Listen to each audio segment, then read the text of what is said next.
Welcome back to the MMA Plug, presented to you by DenverSportsBetting.com on 98.1 FM, Mile High Sports Radio. I'm your host, Jordan Kurtz, sitting here alongside UFC middleweight Josh Fremd. We're going to be getting into the weekend rundown in the combat sports world. This segment is brought to you by Comments from the Peanut Gallery.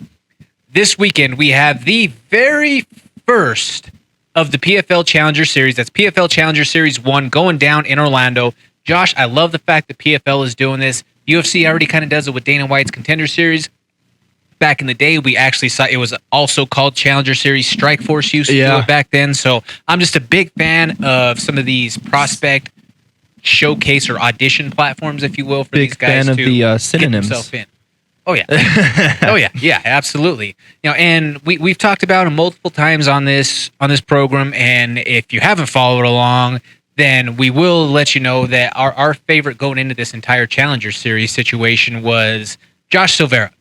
Now, this weekend, he's going to be in the main event of that PFL Challenger Series 1 down there in Orlando. He's the one of only 2 double champs in LFA history. He's 29 years old. He's undefeated. He's got a D1 wrestling background. He's got, just a complete lineage of jiu-jitsu with his father being Conan Silveira.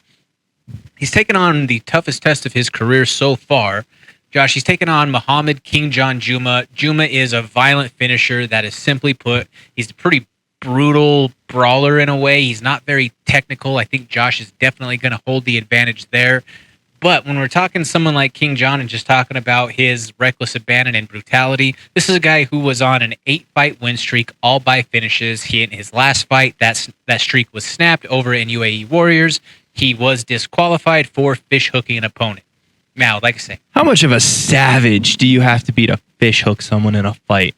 Oh, bro, that's like I say, that's a different level. That's a different type of man right there. But when you take that just level of like brute force, athlete, fighter, scrapper, whatever you want to say, and then you mix that in with a guy who also has that dog in him, but is one of the most technical prospects out there. Mm-hmm. I just don't think it's going to work well for him. Yeah, I'm definitely leaning towards Silveira on this one for sure. I think that he has the advantage in honestly all categories. I know King John he's violent, so is Silveira. I know King John is strong, so is Silveira. I just think that in every category he just outmatches him, and I think that he's going to get out of here with a win. And we haven't really had to see Josh do a whole ton of like technical wrestling. We have not seen him tested in that aspect, no. Where I think that, hey, if things maybe they get a little bit hairy. Bro, one thing that we know from some of these guys from those different parts of the world that aren't Russia, Dagestan, Ukraine, those places in that regard, some of those guys who are fighting, say, out of France to Cairo, like wrestling isn't a big focus. Or American style wrestling in that regard is not a major focus. So that may be something that plays a role, especially when we're just talking positional battling, just working bodies off the cage, those sort of things. I don't know if that's going to be something that is a major detriment to King John or not, but one way or the other, like you said, I think all the way around that Josh Silveira is going to be the superior fighter. Moving along from there, we do want to give, I'm sorry, I don't mean to cut you off, do want to give a big shout out to Travis Davis, former opponent of mine who I had an absolute war with back in Pittsburgh. He went down as an alternate for PFL. That's right. A fight fell through, and your boy got a fight. So big ups to you, Travis. Way to stay the course. Way to, get in there when you can, and you're always looking for a scrap, dude. Go out and do your thing. Yeah, that's definitely going to be a scrap with Soto, yeah, tough fight, but hey, there's none tougher than Travis Davis. Opportunity, baby. When the opportunity comes, you go. 100%. Moving along from there, Josh, we have Epic Fighting 48 down in the Whale's Vagina. Where's that?